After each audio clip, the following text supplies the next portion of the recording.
Jair, eu gostaria que você nos falasse um pouquinho sobre o assistencialismo no Brasil. Ô, Michel, é o seguinte, na verdade o assistencialismo no Brasil, eu vou definir assim com poucas palavras. O assistencialismo no Brasil é uma fábrica de fazer escravos. Aí talvez alguém pode me ouvir falando isso daí, sendo radical, até parecendo radical, mas não é não. O que vem a ser o assistencialismo? O assistencialismo, ele vem de assistência, você dá assistência a alguém que precisa, correto? Alguém precisa de... é pobre, é um necessitado e precisa de uma assistência do governo. Definindo em poucas palavras, isso é assistencialismo.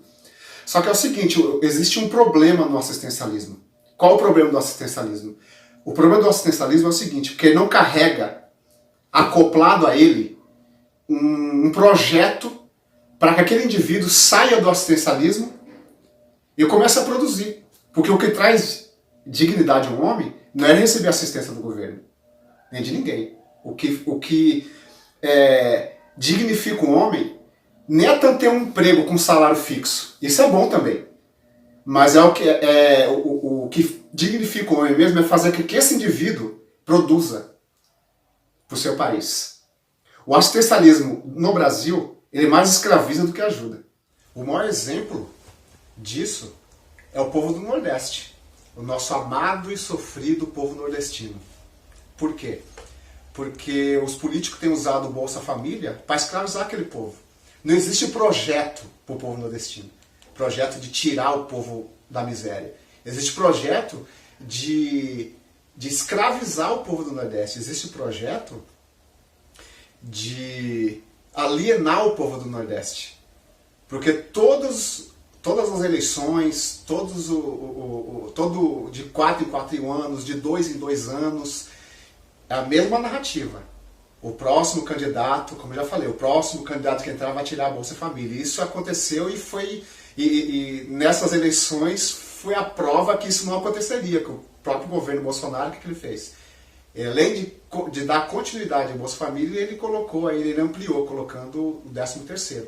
Não é? Mas o assistencialismo no Brasil só será bom, só vai funcionar bem quando, eu já disse no começo, quando ele tiver junto com ele um projeto que tira as pessoas desse assistencialismo, fazendo esse indivíduo produzir para o seu país. Transformar esse indivíduo em um empreendedor. Essa é a grande tacada. Tirar o indivíduo do assistencialismo, prepará-lo e fazer deste indivíduo um empreendedor. Aí sim. Mas o assistencialismo, até hoje, ele tem ajudado algumas pessoas, mas na mesma hora, no mesmo tempo, ele tem também escravizado. Por isso eu sou contra o assistencialismo. Nós estamos escutando, em meio a esse governo, o termo fascismo. Nós sabemos que ele tem sido aplicado de maneira errônea. Você poderia nos dizer o que você acha desse termo? O termo fascismo, na verdade, ele tem sido banalizado. As pessoas têm gritado aos 4 ventos, fascismo, fascismo, mas na verdade, se você perguntar para eles o que significa fascismo, eles não vão saber responder. Tem até um vídeo que eu assisti esses dias atrás, de um canal, acho que é o canal do Arthur Duval, canal do Mamãe Falei. E ele chega nas universidades e pergunta, mas por que vocês estão aqui e tal? Aí o pessoal descobre que ele é do MBL e começa a falar, é o fascismo, xingando de fascismo. E ele pergunta, de fascista, né, no caso. Aí ele pergunta, mas peraí, por que fascista? O que significa fascismo? Aí o pessoal, não sei o que lá, não sabe responder. Porque as pessoas acham que ser um fascista é ser um opositor a tal ideia. Entendeu? Eu sou contra uma ideia e eu sou um fascista. Isso não tem nada a ver. Se você estudar o termo fascista, você vai descobrir que existe toda a ideologia tem um intelectual por trás. Eu estou me lembrando aqui do que o Olavo de Carvalho, o filósofo Olavo de Carvalho, ele falou uma vez, que não são os políticos que mandam no mundo, são os intelectuais. Porque atrás de cada ideologia existe um intelectual ali.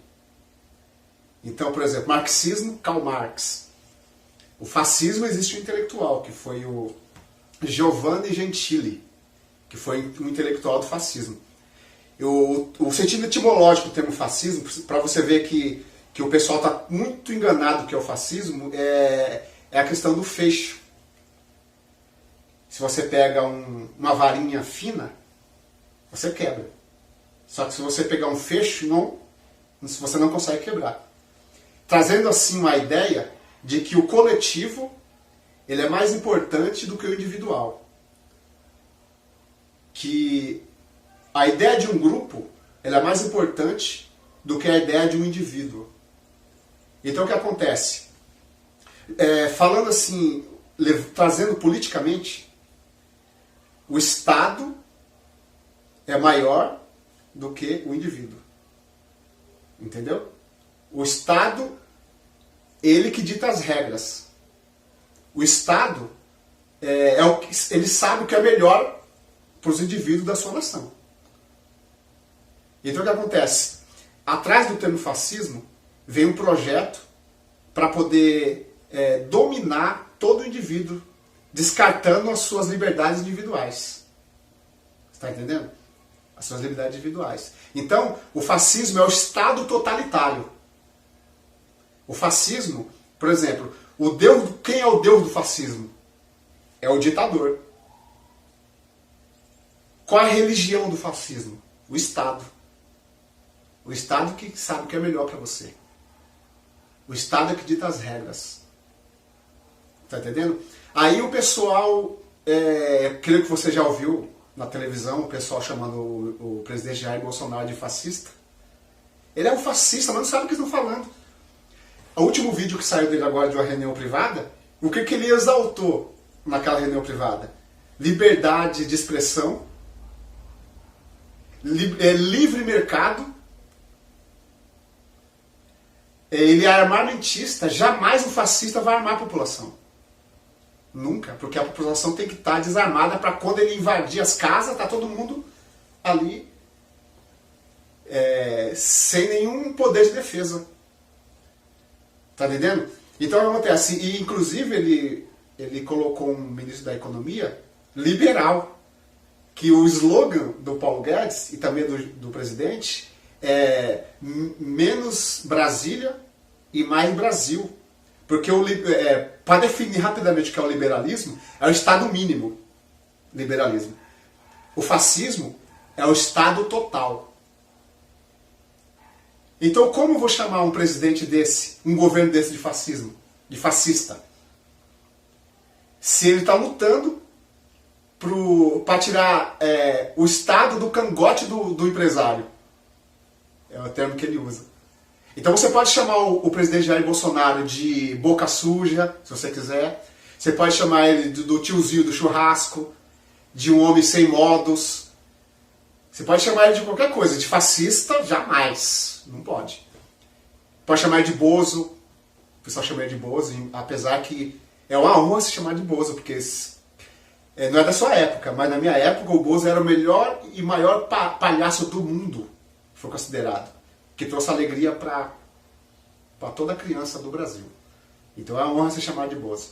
Então as pessoas não sabem o que é o fascismo. Então as pessoas estão aí balbuciando a palavra fascista, fascismo, mas não sabem o que significa. Você acha mesmo que a Globo existiria se o Estado fosse um Estado fascista? Você acha que existiria um movimento LGBT no Brasil? Se nosso Estado fosse um Estado fascista? Liberdades individuais existiria no Brasil? Não existiria. Então, na verdade, as pessoas não sabem o que é o fascismo. A pessoa é totalmente enganada do que é o fascismo. E eu dou graças a Deus, porque nós estamos num país democrático e nesse governo está sendo consolidada a democracia no Brasil. Essa é a minha opinião.